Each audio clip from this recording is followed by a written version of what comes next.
Yay, HQ, welcome aboard. I'm Eric Casillas with Jonathan Jones.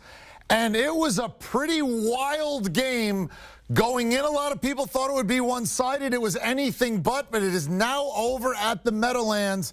Somehow, some way, Tampa gets out. Somehow, some way. I loved that game. I thought it was going to be ugly. I thought Tampa was just going to, all right, crush them, go into the Saints game, no worries at all. The Fighting Joe Judges showed a lot of fight tonight. You know, sometimes you go to a movie and you walk out and you're not sure if you liked it, you're not sure how you feel about it. That's kind of how I felt about the Giants, their offense, this game, and a final call that I'm not so sure about either. Here we go. 2nd and 10 from the 19, down 8, less than a minute to go. Daniel Jones, Golden Tate. That is a heck of a throw. That is a heck of a grab. That is a touchdown. And the Giants are down 2, and they're going to go for the tie. Here's where it gets a little weird. Early contact, head's not around, they throw the flag. All right, okay, it's in pass interference. Fine, right? Except they start meeting, and whenever the officials get together meeting, you got to wonder, and they decide to pick up the flag. Not thrown in the first place, okay. But how do you throw the flag there? There is early contact, the head's not around, and then you pick it up. That's going to be a talk. They're going to hear about this all over the New York area for days. Tampa Bay wins 25-23. Daniel Jones played to very mixed reviews. At times we loved him. At times we wondered how he got into the league. And at times he's converting 4th downs. And then other times he's making throws and you're going, what's going on here? It was a very roller coaster ride if you were a Giant fan in this one. Up 14-3 in the first half, up 14-6. But ultimately Tampa finds a way and gets to 6-2.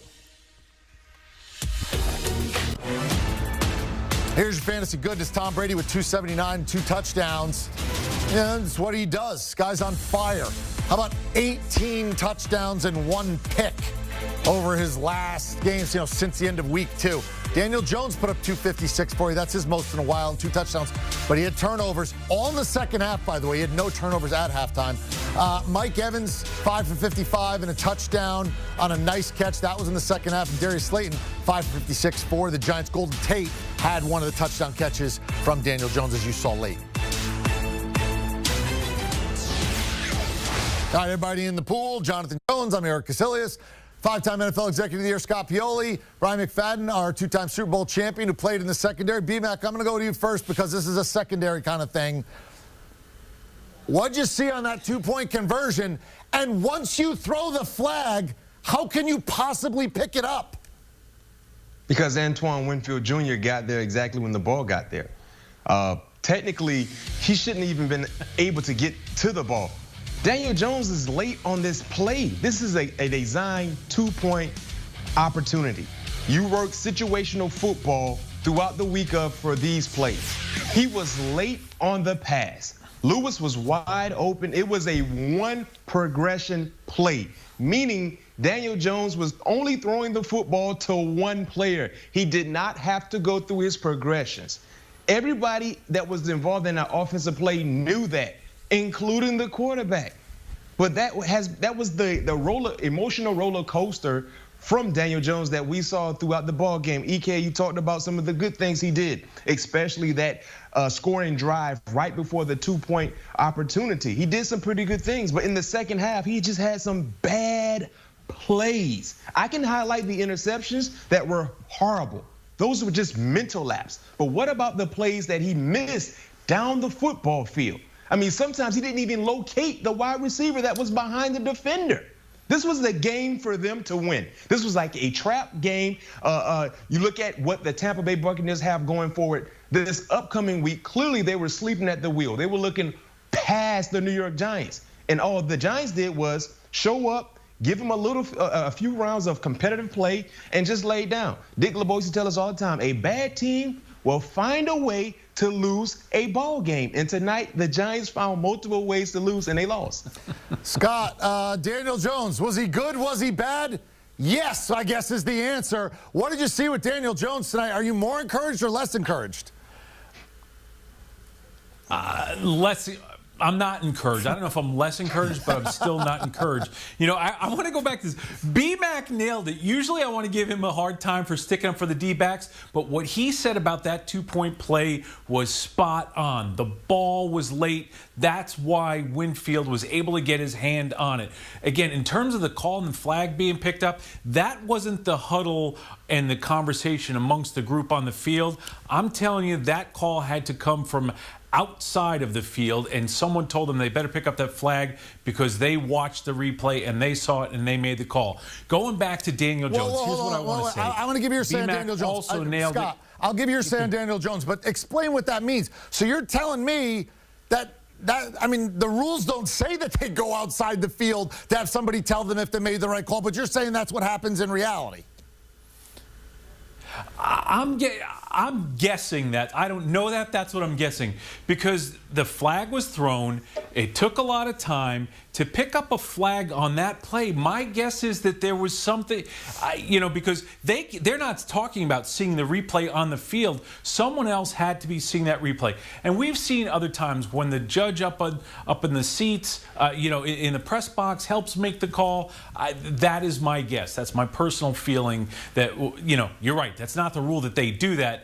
But that's too big of a play in New York. National television, they wanted to get it right. And I think that they got it right because the contact happened at the time that the ball was hitting the defender. Should his head have been turned around, but he made contact at the simultaneous time that the ball was hitting his arm. Now, Daniel Jones. B-Mac nailed it on Daniel Jones. It wasn't just that play. It wasn't just the interceptions. He had so many opportunities in that game to make big plays, and there were overthrows. He didn't do what he needed to do to win the game tonight. All right, JJ. I thought he was early. I got to be honest. I disagree with our guys. I'm far be it for me to disagree with that. I thought he was a little early. I thought his head wasn't around. And even if so, if you never threw the flag in the first place, okay, bang, bang, play. Maybe he got there. Okay, you know, once you throw the flag, how the heck do you pick that up? Yeah, I'm right there with you. We're going to see the replay right here. And he's there, and then he gets it. The ball hits him on the back of the forearm. Listen, I know when you slow anything down, okay, he's there an instant too early. It can be simultaneous. It can be bang, bang. But, EK, I'm right there with you. You throw that flag, what do you think you saw?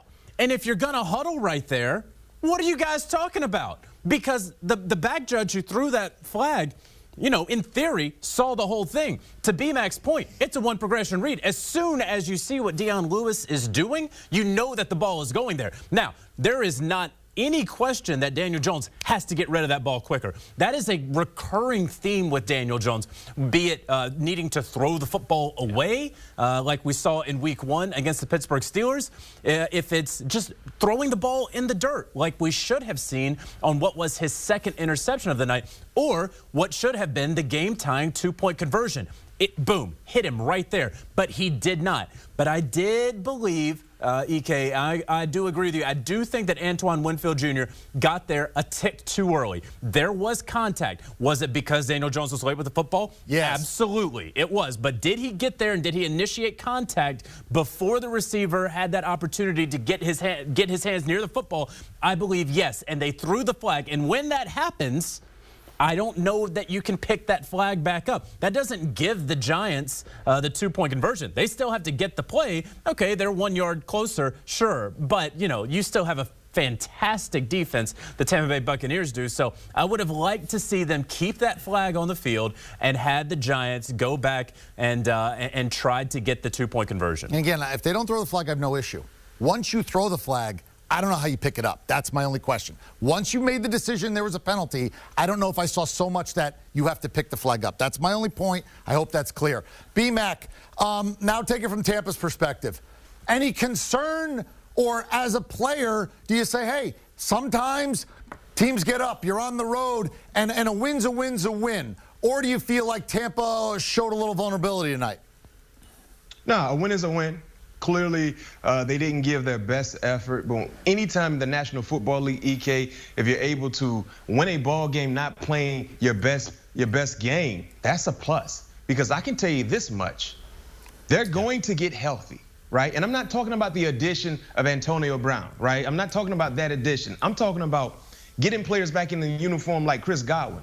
Chris Godwin might be the most valuable player on their offense. He's not the most important player. The most important player is the quarterback in Tom Brady. But when it comes to value, they really missed him so much. He is so valuable to their offense, not just from the intermediate passing game, but also the splash plays as well. And Tom Brady has a quality relationship with Godwin. When he is not in the lineup, the offense is not flowing like it can flow, right? So eventually you get him back to the lineup, and then you talk about Antonio Brown.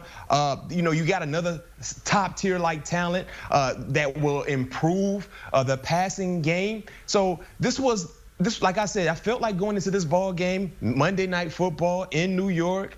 You got the Saints, coming up on another primetime opportunity. This was a trap ball game. This was everything about this game said trap, trap, trap. The only people that did not see the trap sign was the New York Giants. They didn't see it, so they let them off the hook. They let them off the hook. They let a big game slip through their hands, and now all they did was make life a bit difficult for the Saints, because all they did was wake up the dragon, and you better believe the dragon will come out flaming against the New Orleans Saints, and that dragon is the Tampa Bay Buccaneers. I quote Scott Purley warmly and accurately. One of the first few times we ever worked together, we were talking and we were getting dressed, I remember, in the dressing room, and we were talking about games, and he looked at me and he said, "It's hard to win a game in the NFL. Like, don't ever let anyone tell you otherwise. It's hard to win a game in the NFL. When you do, it's an accomplishment." Tampa won a game in the NFL. How do you feel about Tampa tonight, Scott? You know, I feel very much the same way as BMAC. They didn't bring their A game. They didn't bring close to their A game, but they got the win. And that's what they needed to do tonight. It was a trap game, but you know what? Tampa didn't take the cheese. I mean, the Giants were trying to give them the cheese, but the Giants took the cheese back and ate it themselves and got hit with the trap. So tonight, I think it was a good win for Tampa in the sense that they played a motivated New York Giants football team. Again, I understand what the record is. They are 1-7. That's who they are, what they are. But I see a team with a first-year coach, a first-year staff, a young quarterback that needs to clean some things up. But as a team, they are trending upwards. So, again, I think it was a big night for the Giants, but, again, bigger night for Tampa because they got the win in a game that they very well could have lost, Eric. What do you think about Joe Judge and the way he had his team prepared tonight, Scott, when you look at what I mean, look, moral victories, I know you're not big on those. I'm not big on those. But can you be, like small on that tonight? Yeah, I'm not big on moral victories, but I am big on progress. Now, again, what I was surprised about with the Giants was the fact that they had 7 penalties. That's not Joe Judge football. It's not going to be what the brand of Joe Judge football is moving forward.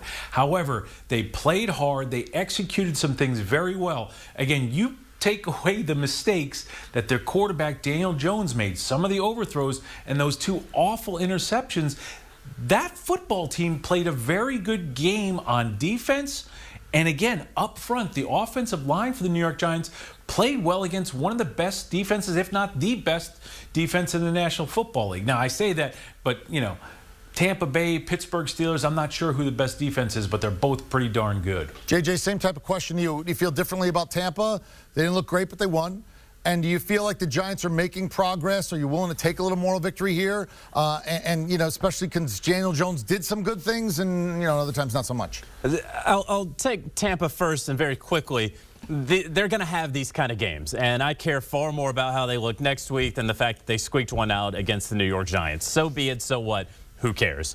As far as the New York Giants go, the fact that they have been competitive in 7 of their 8 games with a first-year head coach where they had no offseason, where they're doing all virtual meetings and no one gets to know one another and feel each other out, that is a credit to Joe Judge. That's a credit to the players on this football team.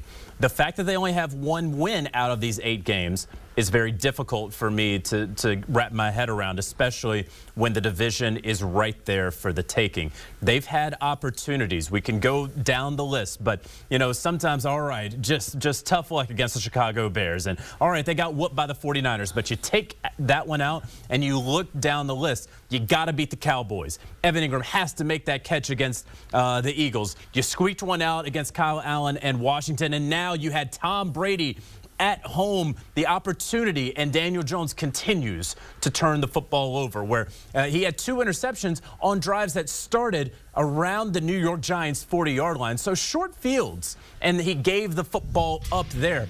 We see his numbers. Daniel Jones, for the 20th time in 21 career games, he has committed a turnover. This is who he is. I don't think that he's going to shake this loose at this point.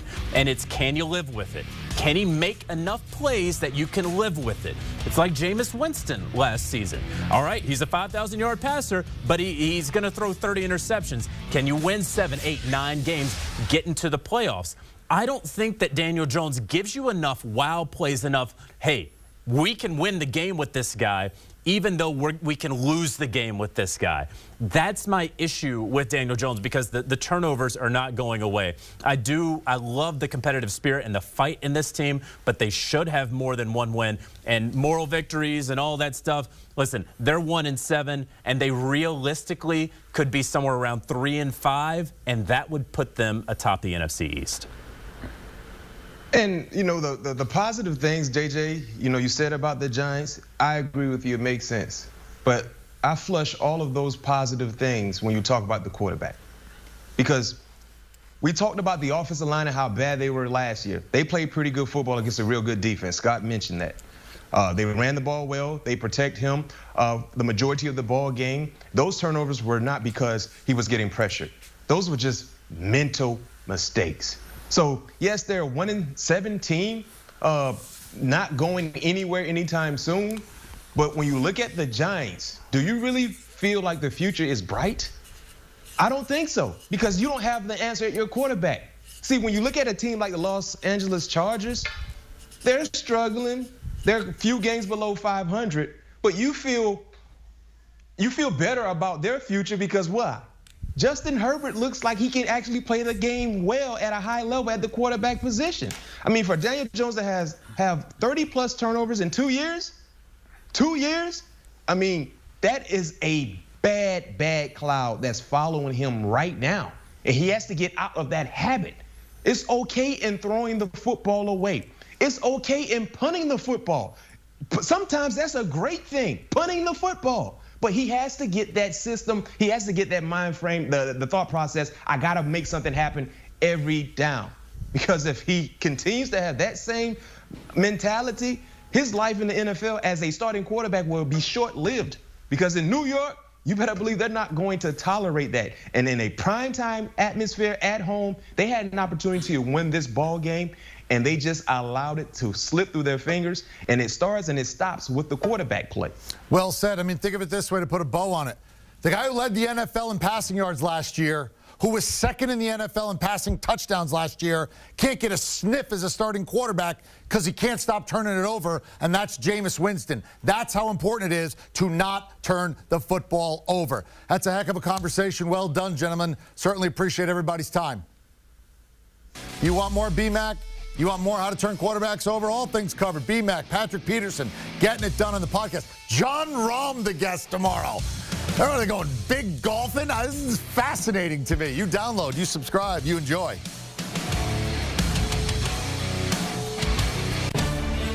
All right, here we go. Fantasy. Gronk scores again. Third straight week. Gronk spike. Mike Evans, you know, he's been a favorite target. We always wondered how healthy he is. 5 for 55 and a touchdown. We wondered how it would break down between Ronald Jones and Fournette. Fournette, more rushing yards. Ronald Jones had the extra catch and a couple of more receiving yards. And TB12 with the 279 put in the end zone twice for you. As for the Giants, Daniel Jones, that's his best passing performance in 6 weeks. Also had the 2 touchdowns, but 2 picks kind of dampened that. Wayne Gallman is the guy because Devonta Freeman's out, and obviously Saquon's done for the year, and that's what happened a while ago.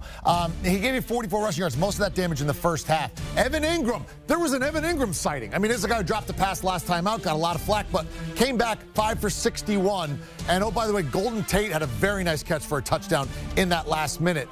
So he helped you a little bit there if that was somebody you needed to play. Chris Towers, part of our gang. Let's bring him in. CT, when you looked at tonight's game, whose stock either rose or fell the most based upon what we saw tonight?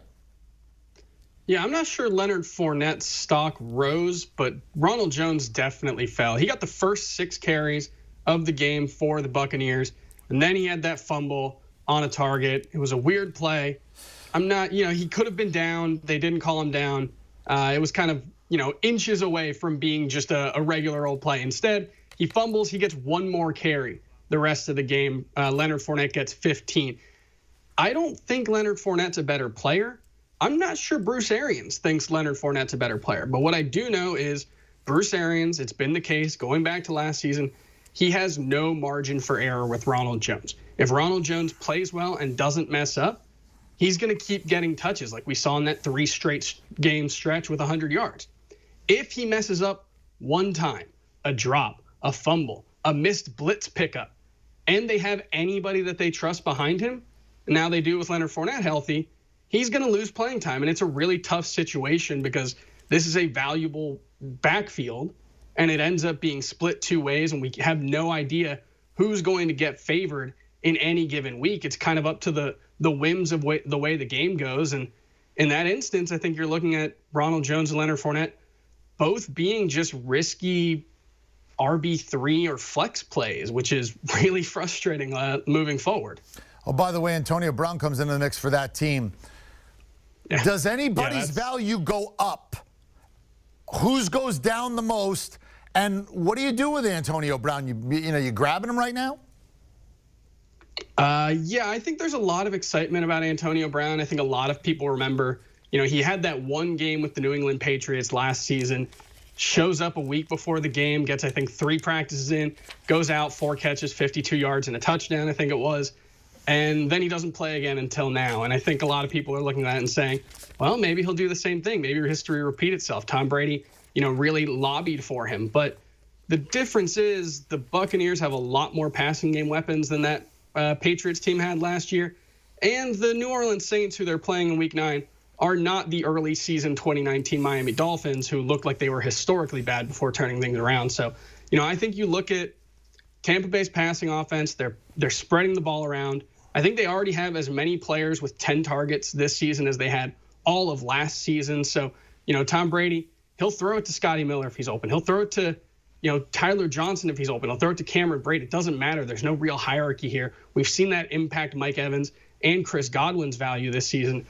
I don't see any reason to think Antonio Brown's going to come in and get 8 to 10 targets consistently, and especially not in Week 1. So overall, I'm kind of looking at this as a bit of a mess. Mike Evans, a boomer bust wide receiver 2. Antonio Brown, just a flex play, and not one that I'm necessarily too excited about starting in Week 9. All right, well done. Thank you very much, Chris. Appreciate the time, bud. Thank you. Chris, part of our gang, Fantasy Football Today. They do a terrific job, including that podcast right there. They get it all for you in 5. You download, you subscribe, you enjoy.